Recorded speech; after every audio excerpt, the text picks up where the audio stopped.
এক সময়ের প্রভাবশালী ভিআইপিরা এখন চার দেয়ালের মধ্যে একাকী। তাদের পিছনে ছিল এক বিরাট জনসমাগম, নিরাপত্তা কর্মী, আইন শৃঙ্খলা রক্ষাকারী বাহিনী ভিড় সামলাতে ব্যস্ত থাকতেন। কিন্তু এখন তারা নিঃসঙ্গ, যেন কেউ তাদের পাশে নেই, এমনকি নিকট আত্মীয়রাও।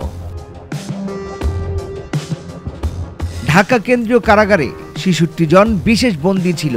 তাদের মধ্যে ৩৭ জন ডিভিশন পেয়েছেন এবং ৩ জন হাসপাতালে ভর্তি আছেন। কোনো উল্লেখযোগ্য ব্যক্তির দেখা তাদের সঙ্গে হয়নি, নিকট আত্মীয়রাও কারাগারে যায়নি। ৫ আগস্টের পর গ্রেফতার হওয়া ভিআইপি বন্দীরা কারাগারে ভিতর থেকে মোবাইল ফোনেও কথা বলার সুযোগ পাননি। কারাগারে তাদের দৈনন্দিন জীবন কেমন জানতে চাইলে একজন কর্মকর্তা জানান, সকালে উঠে কেউ নামাজ পড়ছেন, কেউ দেরিতে ঘুম থেকে উঠছেন, হাঁটার পর গল্পগুজব করেন, পত্রিকা পড়েন এবং লাইব্রেরি থেকে বই নিয়েও পড়ছেন। দুপুরে গোসলের পর কোরআন তেলাওয়াত ও নামাজ পড়েন।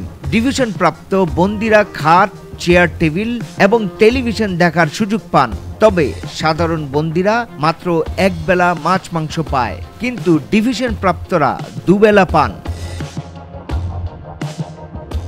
কারাসূত্র জানায়, ভিআইপি বন্দীরা বিশেষ সুবিধা দাবি করলেও সেটি দেওয়া হচ্ছে না। নিয়ম অনুযায়ী নিকট আত্মীয়রা ১৫ দিন পর বন্দীদের সঙ্গে দেখা করার সুযোগ পান, কিন্তু বর্তমানে কোনো নিকট আত্মীয়ই তাদের সঙ্গে দেখা করতে আসছেন না।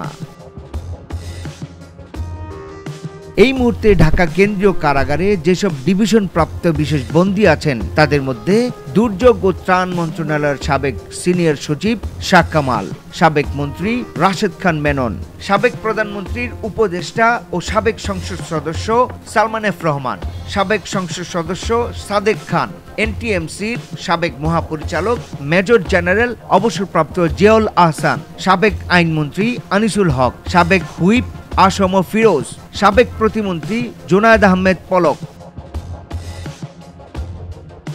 সাবেক ডেপুটি স্পিকার শামসুল হক টুকু, সাবেক উপমন্ত্রী আরিফ খান জয়, সাবেক সংসদ সদস্য আহমেদ হোসাইন, সাবেক রিয়াল অ্যাডমিরাল এম সোহাইল, সাবেক বাণিজ্য মন্ত্রী টিপু মুন্সি, সাবেক সংসদ সদস্য আব্দুস সুবাহান গোলাপ, হাজি মোহাম্মদ সেলিম, সাবেক নৌ পরিবহন মন্ত্রী শাহজাহান খান, সাবেক তথ্যমন্ত্রী হাসানুল হক ইনু, সাবেক আইজিপি একেএম শহীদুল হক চৌধুরী, আব্দুল্লাহ আল মামুন, সাবেক জ্বালানি উপদেষ্টা ডক্টর তৌফিক ইলাহি, সাবেক প্রতিমন্ত্রী আসাদুজ্জামান নূর সহ বিশেষ বন্দীরা। তাদের মধ্যে সাবেক মন্ত্রী ও আমলারাও রয়েছেন।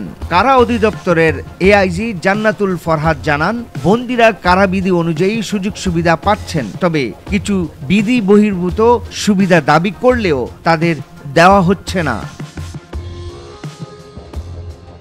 ডেস্ক রিপোর্ট, ভোরের পাতা।